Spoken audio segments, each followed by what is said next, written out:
Very welcome. स्वागत है आप सबका मेरे नॉलेज प्रोवाइडर के इस वीडियो में। और इस वीडियो में आज हम बात करने वाले हैं एक विशेष टॉपिक के। वो टॉपिक आज क्या है? आज का टॉपिक ये है कि हमारी जो पृथ्वी है इसमें जीवन यापन करने लायक जो परिस्थितियां हैं ये कैसे उत्पन्न हुई। मतलब यहाँ की जो आबो हवा है, यहाँ पे पाए जाने वाले जो खनिज हैं, जो मिनरल्स हैं, और यहाँ के जो आबो हवा है, और यहाँ पर जीवन जीने की परिस्थिति का निर्माण कैसे हुआ।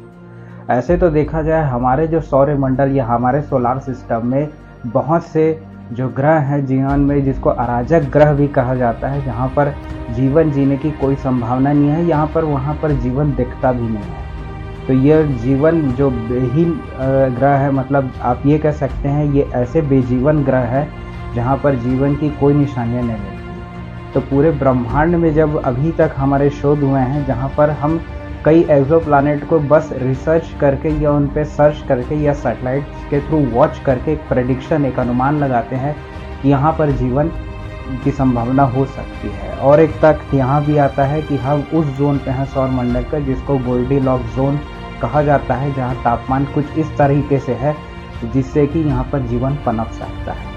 लेकिन इस पे कई थ्योरीज हैं इस पृथ्वी की उत्पत्ति पे, और इसी से संबंधित जो चंद्रमा की जो उत्पत्ति है इस पर कई थ्योरी सामने आती है।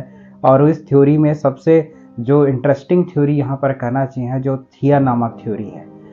अब यहाँ पर ये माना गया है कि जो थिया नाम का एक कोई उल्का पिंड होगा या कोई आकृति होगी जो सौर्य मंडल में आया, मतलब अंतरिक्ष से आया, और इसकी जो टक्कर है नए घूमते हुए ग्रह से हो गई।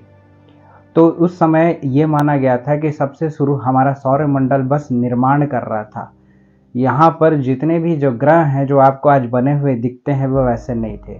वो तो या तो छोटे से चट्टानों के या फिर उल्कापिंड के टुकड़े थे जो आपस में संयोग करना चालू कर रहे थे, और भ्रूण के टुकड़े अगर कहा जाए ये आपस में मिल रहे थे, और धीरे धीरे हमारी सौरमंडल की उत्पत्ति हो रही थी। ये थिया थ्योरी का मानना है। तो इस थिया थ्योरी के हिसाब से धीरे धीरे जो हमारे सौरमंडल की उत्पत्ति हो रही थी, ग्रह धीरे धीरे आपस में, उसकी चट्टानें आपस में संयोग कर रही थी, एसोसिएट कर रही थी, और इसी भ्रूण टुकड़े जो पिंड के टुकड़े हैं ये आपस में संयोग होकर पूरी तरह से इसी ग्रह का निर्माण कर रहे थे। तो उस समय के जो ग्रह थे उनको हम युवा ग्रह की भी संज्ञा दे सकते हैं। अब इस युवा ग्रह में यहाँ पर क्या हुआ, कैसे यहाँ पर सिर्फ पृथ्वी में जीवन की उत्पत्ति हुई। तो थिया थ्योरी का यहाँ पर यह कहना है कि जो आपका पृथ्वी में जीवन की उत्पत्ति किसी थिया नामक कोई उल्का पिंड है या थिया नामक कोई ऐसी मतलब ग्रह के टुकड़े हैं वो आए और पृथ्वी से इसका टकराव हुआ, और इसी टकराव के वजह से, पृथ्वी से टकराने की वजह से जो चंद्रमा है वो बना, और यहाँ पर जो पृथ्वी है वहाँ पर जीवन संभव हुआ। अब ऐसा क्यों माना जाता है, ये थिया थ्योरी क्या बताती है, इसको और विशेषता ऐसे जानते हैं। थिया थ्योरी ये बोलती है कि थिया नामक जो उल्का पिंड है या कोई भी आपके ये कोई एक्सोप्लैनेट या किसी ग्रह का एक टुकड़ा होगा, ये आया और इसकी पृथ्वी से टक्कर हुई। थिया जो नामक ये जो उल्का पिंड या जो ग्रह का टुकड़ा था, इसमें आवश्यक जीवन के लिए पनपने वाले जितने भी मिनरल्स हैं, खनिज है, अमीनो अम्ल या अमीनो एसिड्स हैं, और आपके कार्बोनेशियस कॉन्ड्राइट्स होते हैं। अब ये शब्द थोड़ा सा आपको डिफिकल्ट लगेगा, लेकिन यहाँ पर मैं कार्बन युक्त कॉन्ड्राइट्स की इसको संज्ञा दूंगा। ये कुछ ऐसे आपके स्पेसिफिक कार्बन कंपाउंड्स थे, मतलब यहाँ पर जो ऐसे कार्बन कंपाउंड्स हैं जो जीवन के लिए बहुत, ये समझिए, ज़रूरी हैं। अब ये कार्बन के कंपाउंड्स कुछ भी हो सकते हैं, ये डायमंड हो सकते हैं, ग्राफाइट हो सकते हैं, या कुछ बहुत जो महत्वपूर्ण खनिज जो जीवन के लिए बहुत ज़रूरी है वो यहाँ पर देखने को मिलते हैं। तो ये थिया नामक उल्कापिंड अपने साथ इन जो कॉन्ड्राइट्स थे, कार्बोनेशियस कॉन्ड्राइट्स, और ज़रूरी अमीनो अम्ल और जितने भी ज़रूरी खनिज हैं, जैसे कि कॉन्ड्राइट्स में आपको बोला जाए सिलिका के जो ग्रेन्स हैं, या फिर सिलिका नामक ये जो आपके जो ग्रेन्स हैं, और आपके जो कैल्शियम है और एल्युमिनियम के जो पार्टिकल्स हैं वो इसी ग्रह से हमारे पृथ्वी पर आए, ऐसा यहाँ पर माना जाता है। और जितने भी अमीनो अम्ल थे वो ही इस थिया नामक ग्रह में पहले से ही मौजूद थे, और ज़रूरी जो रसायन थे वो भी इस थिया नामक ग्रह पे होंगे। और लगभग ये माना जाता है हमारी पृथ्वी का जो 5 से 10% आपका जो द्रव्यमान है वो इसी थिया ग्रह से प्राप्त हुआ है पृथ्वी को। ये थिया नामक जो थ्योरी है उसका ऐसा कहना है। और ऐसी नहीं, ये जो तथ्य ऐसे ही बोल रहे हैं, इस पर आपके जो जितने भी वैज्ञानिकों ने उन्होंने शोध किया, रिसर्च किया। और ये तरीका ज़्यादातर होता है सिमुलेशन का। सिमुलेशन से ये पता लगाते हैं, सिमुलेशन आप ये समझिए एक प्रकार का अनुमान लगाया जाता है।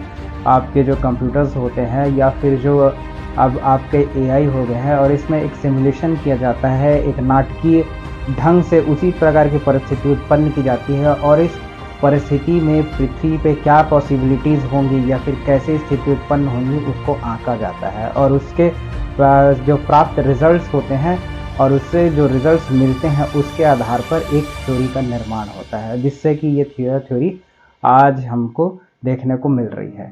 तो इस वजह से यहाँ पर ये जो बोला गया है कि यहाँ पर जो कार्बोनेशियस कॉन्ड्राइट्स से इन्होंने लाया है यहाँ पर, और जो 5 से 10% जो द्रव्यमान था, जो हम पानी आज देख रहे हैं, वो भी इस थिया नामक जो उल्कापिंड या ग्रह का कोई टुकड़ा होगा उसके जरिए पृथ्वी को प्राप्त हुआ। तब जाके पृथ्वी में जीवन लायक जो परिस्थितियां है वो उत्पन्न है, और पर यहाँ पर फिर जीवन जो का पनपना संभव हो पाया। अब इसमें कई पैरामीटर्स हैं जिस पे हम यहाँ पर डिस्कस करेंगे, जिसमें से सबसे पहला जो पैरामीटर है वो है ये पहला पैरामीटर कि पृथ्वी जीवन का घर कैसे बन गई। तो ये अब हम देखेंगे जो थिया नामक थ्योरी है इसमें क्या कहा गया है। तो जैसे कि मैंने बताया कि जो सौर मंडल के जो चट्टानी ग्रहों में से अकेले पृथ्वी में ये जो ग्रह है वो कैसे जीवन के लिए अनुकूल बन गया। तो सौर मंडल समेत जितने भी पूरे ब्रह्मांड में जो ग्रह है वो हमको जीवनहीनता है उसमें दिखती है, लेकिन ये जीवन जो हमारी जो पृथ्वी है जीवन रक्षक कैसे बन गई इसकी परिस्थिति। तो वैज्ञानिकों से एक तर्क दिया है, उन्होंने एक चीज़ की बात की है जिसको बोलते हैं हम कॉस्मोकेमिस्ट्री। तो कॉस्मोकेमिस्ट्री कुछ इस प्रकार के रसायनों के बारे में बात की जाती है जो जीवन उत्पन्नता में बहुत मदद करते हैं। मतलब ये इस प्रकार के रसायन होते हैं जिनके जरिए जो लाइफ है या जीवन है वो पनप सकता है। तो ये जो पर्टिकुलर कॉस्मोकेमिस्ट्री के जरिए ये बताया गया है कि थिया नामक उल्कापिंड में कुछ ऐसे रसायन थे, इन्हीं रसायन जब ये पृथ्वी पर आए टकराव की वजह से, तो इससे ही जीवन जो है पृथ्वी पे संभव हो पाया। तो ये चीज़ है जो कॉस्मोकेमिस्ट्री इसमें बताती है। दूसरा कि ये कॉस्मोकेमिस्ट्री है क्या। तो साइंस अलर्ट की एक रिपोर्ट है, उसके मुताबिक ये कहा गया है कि कॉस्मोकेमिस्ट्री यह जांचता है कि जो रसायन तत्व हैं वो कैसे वितरित हो रहे हैं। मतलब ये जो थिया नामक जो उल्कापिंड या ग्रह का जो टुकड़ा था इससे पृथ्वी पे कैसे आ गया। ये चीज़ जो कॉस्मोकेमिस्ट्री है वो रसायन के वितरण को बताता है। तो ये भी एक रिसर्च का पहलू है जिसको शोध करके इसके बारे में पता लगाया गया। तीसरी बात यहाँ पर आती है कि लगभग ये जो पृथ्वी में जीवन की जो परिस्थितियाँ है ये कब उत्पन्न हुए। तो माना जाता है लगभग 4.5 अरब साल पहले ऐसी परिस्थितियाँ उत्पन्न हुई। तो यहाँ पर क्या हुआ, उस समय हमारा जो सौर मंडल या सोलार सिस्टम था ये कुछ गति में था, और लगभग 4.5 अरब साल पहले ऐसी परिस्थितियाँ उत्पन्न हुई। और उस समय जो ग्रह थे वो बन ही रहे थे, जो आपके युवा ग्रह थे और ये बन ही रहे थे। तो ग्रहों के टुकड़े और ग्रहों जो भ्रूण है वो आपस में टुकड़े इकट्ठा होकर एक ग्रह का स्वरूप का निर्माण कर रहे थे। उस समय ही यहाँ पर ये जो थिया नामक उल्कापिंड है या फिर एक ग्रह का टुकड़ा है वो आके इसमें टकराया। अब अगला जो टॉपिक यहाँ पर ये उठता है कि पृथ्वी को मिले जीवन सक्षम रसायन ये थिया से कैसे आए इसमें। तो यहाँ पर है कि जितनी सब जगह हमारे सौर मंडल में बाकी जितने आप प्लैनेट्स देखते हैं वो अराजकहीन है, मतलब यहाँ पर जीवन दिखता ही नहीं है। लेकिन यहाँ पर सिर्फ हमारी पृथ्वी है, वो उसमें जीवन कैसे संभव है। तो इसे माना गया, जैसे कि मैं बताया, जो कार्बन युक्त कॉन्ड्राइट है और उनके साथ आए अमीनो एसिड और अन्य जीवन पनपाने वाले जो ज़रूरी रसायन है वो इसी थिया ग्रह से आए, और इसी के ज़रिए ये पृथ्वी में टकराव की वजह से ये पृथ्वी तक पहुंच गए। पांचवा यहाँ पर है कि चंद्रमा का जो जन्म है वो कैसे हुआ। इस टकराव की वजह से ही बोला गया थिया का जब उल्कापिंड और ये जो ग्रह का टुकड़ा जब पृथ्वी से टकराया तो इसी के कारण ही जो चंद्रमा ग्रह है वो बना। तो कॉस्मो केमिस्ट्री के अध्ययनों से ये पता चला है जो पृथ्वी का जो द्रव्यमान है वो 5 से 10% हिस्सा कार्बन युक्त कॉन्ड्राइट से आया था और जो युवा ग्रह से ये जो थिया था वो टकराया था। और अध्ययनों से जो अध्ययन हुआ उसमें ये भी पता लगता है कि यह इसका एक बड़ा हिस्सा, मतलब ये जो थिया उल्कापिंड है जिसे हम थिया बोल रहे हैं, थिया प्रभावक बोलते हैं, कि किसी के प्रभाव से हमारी पृथ्वी में जीवन आया है। तो इसी के टकराने से जिसने चंद्रमा का निर्माण कर लिया। तो ये कुछ है, जैसे ही थिया हमारी पृथ्वी से टकराया तो इसके टकराव के वजह से बहुत सारे उल्कापिंड हमारे जो सौर मंडल के जो अंतरिक्ष में बिखर गए और इन्हीं टुकड़ों के संयोग से फिर हमारा जो चंद्रमा है वो फॉर्म हो गया या वो विकसित हो गया यहाँ पर या बन गया। छठा चीज है कि कार्बन युक्त ये थिया था। तो ये कैसे हुआ? तो शोध के अनुसार दो यहाँ पर आपके राइटर्स हैं, लेखक हैं। इनमें से एक हैं जो आपके एस्ट्रोनॉमिकल फिजिस्ट हैं जिनका नाम लिस्बन है, और दूसरे जो अंतरिक्ष वैज्ञानिक हैं या फिर जो साइंटिस्ट हैं जिनका नाम है डुआर्टे बैंकरो। इन्होंने सिमुलेशन के एक महत्वपूर्ण हिस्से में ये बताया कि जो इनके शोध से ये पता लगा कि पृथ्वी में जीवनदायी रहने की क्षमता का अधिकांश हिस्सा उस टकराव के वजह से ही आया और उस टकराव की वजह से ही उत्पन्न हुआ। इससे आज हमारी पृथ्वी एक जीवन स्वरूप ग्रह के रूप में दिखती है।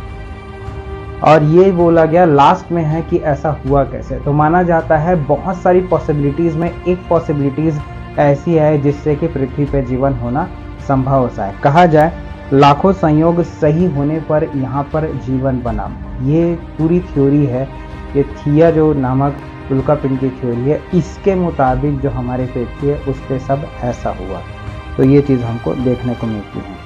तो दुनिया बनने के लिए, जीवन निर्वाह करने के लिए जितने रसायनों की ज़रूरत थी वो इसी थिया उल्कापिंड या इसी थिया नामक जो ग्रह के टुकड़े हैं उससे पृथ्वी को प्राप्त हुआ। और आप जो भी जीवन आज देख पाते हैं वो इसी टकराव की वजह से संभव हो पाया। तो ऐसा यहाँ पर मानना है जो आपकी थिया थ्योरी है उसका।